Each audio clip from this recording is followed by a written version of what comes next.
Hi, Stephen. Hi. You mentioned before that this game will be remembered perhaps in 50 years' time, a long time. It is a very unusual game in the context of international football because of the political situation. No, it is. It is a very unusual game, and it's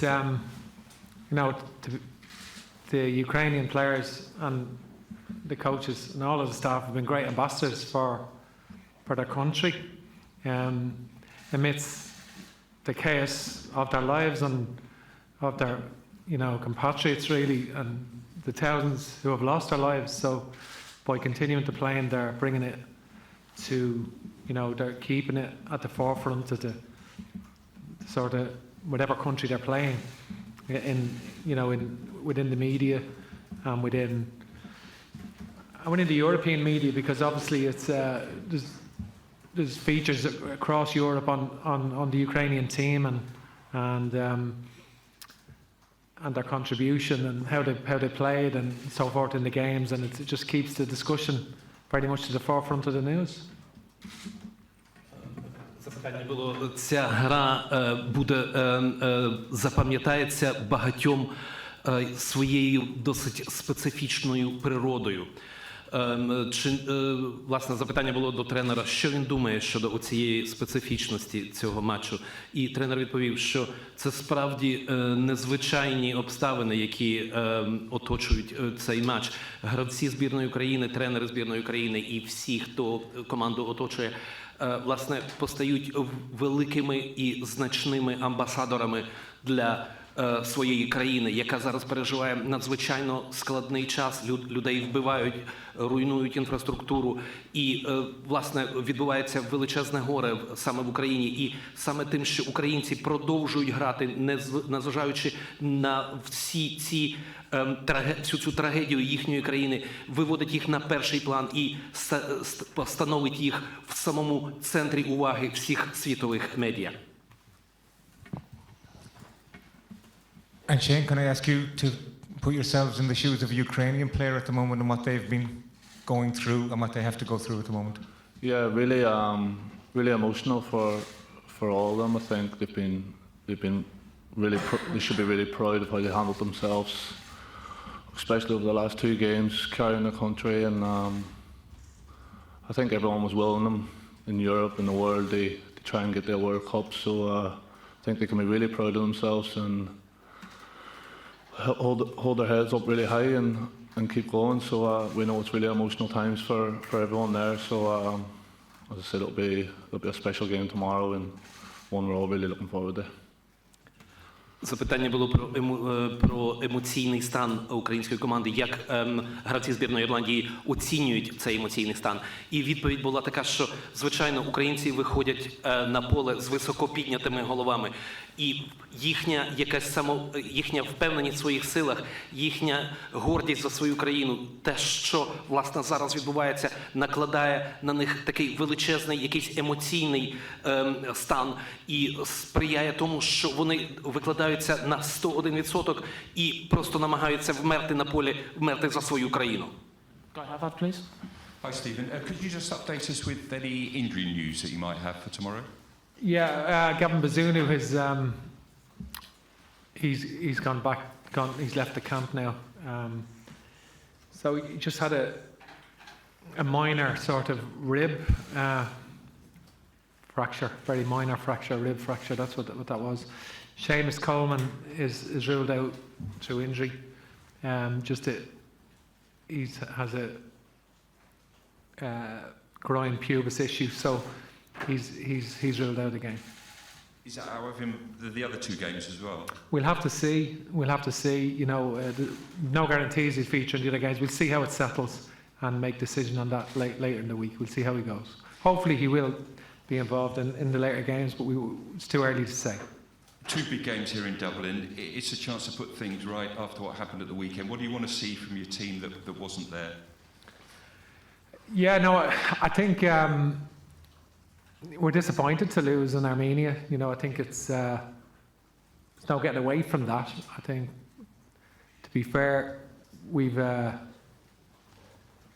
the players have been on a good run of results recently, and they were unbeaten in 8, only 1 defeat in 12 going into that game. So it's one that we wanted to win, and you know, I don't think it's a game that we deserve to lose. Like, we hardly conceded any chances in the game, and we had a number of chances to score ourselves, but we know that we can play a lot better than we did overall, and it's one that we've left behind. We just got to put it behind us and go into the game against Ukraine, you know, with a strong mentality and try and get the win. Aisling, please. Yeah, hi Stephen, Aisling here from Off the Ball. Hi. It was a long trip to Armenia, home and back, not the result, as you said, or the performance that you would have wanted. It can't have been an easy few days, I suppose, to try and dust yourself off and to go again. Yeah, it's a long trip, but it's longer when you lose, for sure. But I think it's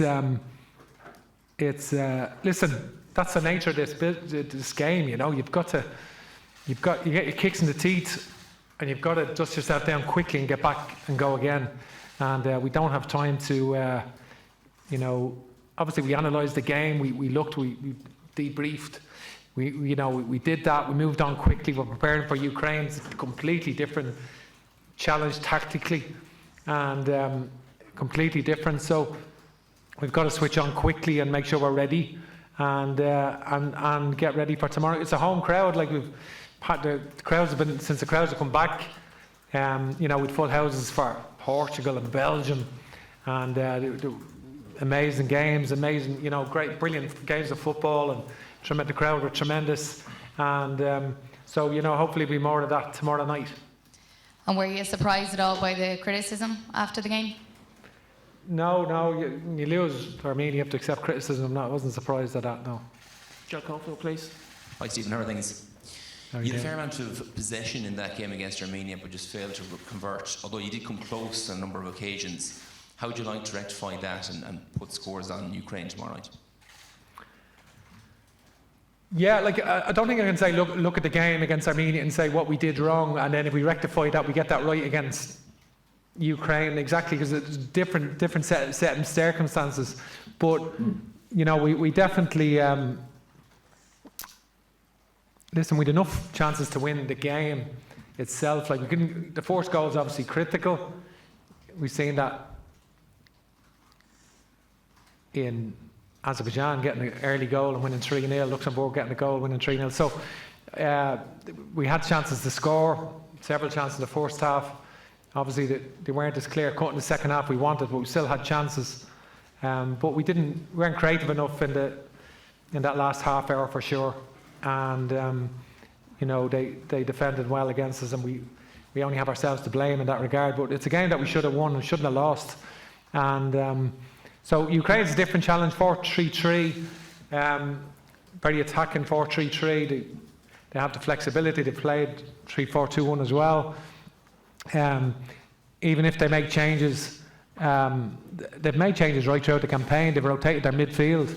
Sheparenko and Sidorchek have been played regularly for them, and they're really good players. The 5 subs they brought on in the games today, they're very, very strong. So they have a lot of depth to Ukraine, and I think they showed in both games, particularly against Scotland.